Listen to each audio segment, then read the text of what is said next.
साल था 1905। बंगाल का बस बंटवारा हुआ था। पूरा देश हिल गया था। पहली बार धर्म के आधार पर लकीरें खींची गई। वहीं दूर बंगाल में एक युवा कवि भी था जिसकी मानो दुनिया उजड़ सी गई। बंगाल के बंटवारे के दुख में उसने एक गीत लिखा, एक ऐसा गीत जो आगे जाकर बंगाल में अमर हो गया। गीत था सोनार बांग्ला। गीत बंगाल की हवा, आसमान, शांति और अमन की निशानी बन गया। जब बंटवारे के वक्त गीत गाया गया तो उस हर एक आंख में आंसू थे जिसने कभी बंगाल से प्यार किया था।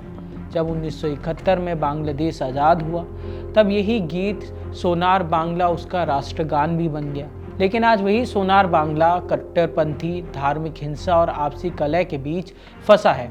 जिस बंगाल के सपने कवि रविन्द्रनाथ टैगोर देखा करते थे, अब वो खो सा गया है। लेकिन बंगाल ऐसा कैसे बना? कैसे सेक्युलर मूल पर बना ये देश कट्टरपंथ की आग में घिर गया?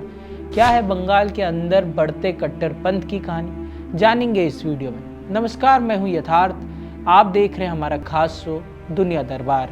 साल 1905 में अंग्रेजी हुकूमत ने एक ऐसा फैसला लिया जिसने पूरे देश को तोड़ के रख दिया। अंग्रेजों ने बांटो और राज करो की नीति पर आगे चलते हुए बंगाल को दो राज्यों में बांट दिया, ईस्ट बंगाल और वेस्ट बंगाल। बंटवारे की नींव रखी गई थी धर्म के आधार पर। ईस्ट बंगाल में मुस्लिम आबादी वाले लोग रहते थे, वहीं वेस्ट बंगाल में हिंदुओं की। यही वो बीज था जिसने आगे चलकर हमारे देश का भी बंटवारा कराया धर्म के आधार पर, जब भारत और पाकिस्तान बने। अगर कभी धर्म की राजनीति की बात होती है तो जिन्ना के बिना वो बात पूरी नहीं हो सकती। आपको जानकर हैरानी होगी कि देश और धर्म की राजनीति में झोंकने वाली मुस्लिम लीग की राजनीति का गढ़ भी यही ईस्ट बंगाल बना था, जहां से उसने राजनीति की नींव रखी थी। इस दौरान इसी बंगाल में कुछ ऐसा हुआ जिसने धर्म के ऐसी लकीरें खींच दी जो शायद आज तक मिटाई नहीं जा सकी। जिन्ना ने डायरेक्ट एक्शन डे का कॉल दिया, जिसके बाद बंगाल की सड़कों पर खून पानी की तरह बहाया गया। आज़ादी के वक्त पाकिस्तान से मिलने की आवाज़ ईस्ट बंगाल में सबसे मजबूत भी थी।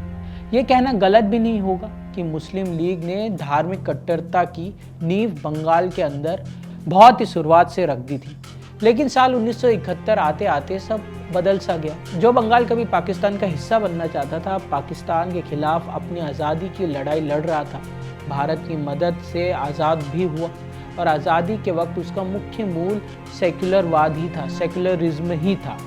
इसी के आधार पर देश का कॉन्स्टिट्यूशन भी बना। लेकिन ये मूल आधार लंबे समय चल नहीं पाया। 1975 में बांग्लादेश में सत्ता परिवर्तन हुआ और सेना ने कमान अपने हाथ में ले ली, जिसके बाद जो तानाशाही में होता है वही हुआ। एक तानाशाह ने धर्म का उपयोग किया और धर्म के उपयोग से अपनी राजनीति और अपनी सत्ता को बचा के रखा। लेकिन बांग्लादेश में एक बार फिर लोकतंत्र आया, जिसके बाद चीज़ें थोड़ी बहुत तो सुधरती दिखी, लेकिन ये भी काफ़ी समय चल नहीं पाया। तानाशाही खत्म तो जरूर हुई थी, लेकिन उसके बाद आने वाले दशक बड़े मुश्किल भरे रहे। राजनीतिक संघर्ष भी रहा, जिसके बाद बांग्लादेश में कई सारे हिंसक ग्रुपों ने भी जन्म लिया। इन लोगों ने अल्पसंख्यकों को अपना मुख्य निशाना बनाया। लेकिन चीज़ें बांग्लादेश में लगातार बदलती रही। साल 2009 में जब शेख हसीना आई तब ऐसा लगा कि अब कुछ बहुत बड़ा बदलाव हुआ। शेख हसीना की राजनीति सेक्युलर और प्रो इंडिया भी थी, लेकिन 2024 तक चीज़ें फिर से बिगड़ गई। शेख हसीना पे कई आरोप लगे भ्रष्टाचार के, अपने राजनीतिक प्रतिद्वंदियों को दबाने के लिए, जिसके बाद एक बहुत बड़े प्रदर्शन के बाद उनको हटा दिया गया। जिसके बाद प्रदर्शन करने वालों ने नोबेल पीस प्राइज विजेता मोहम्मद यूनुस को सत्ता की कमान सौंप दी। लेकिन यूनुस इस वक्त भारत बांग्लादेश के रिश्तों को सुधारने की बजाय और भी खराब करते हुए दिख रहे हैं। उनका रुख कभी साफ भी नहीं दिखा। एक तरफ कभी वो भारत का पक्ष भी लेते हैं, कई बार पाकिस्तान से अपनी करीबियां भी बढ़ाते हैं। उन्हीं के राज के वक्त बांग्लादेश में कट्टरपंथी अपने चरम पे पहुंच चुके हैं। वो अब सरकार को निर्देश दे रहे हैं कि क्या करना है और क्या नहीं। बांग्लादेश में बदलती ये स्थिति भारत के लिए एक चिंता का विषय भी बन चुकी है, क्योंकि भारत बांग्लादेश से सटा हुआ है। बांग्लादेश और भारत के रिश्ते वैसे तो काफ़ी अच्छे रहे, लेकिन जिस हिसाब से कट्टरपंथ आगे बढ़ रहा है, इस हिसाब से स्थिति कभी भी बिगड़ भी सकती है। अब एक्सपर्ट्स का ये भी मानना है कि भारत और बांग्लादेश के रिश्ते अपने सबसे नाजुक स्थिति पे है। एक भी गलत फैसला दोनों देशों के रिश्तों को बहुत ही ज़्यादा खराब कर सकता है। अब देखने वाली बात यह होगी कि आगे क्या होता है। ऐसी खबरों के लिए देखते रहिए दुनिया दरबार।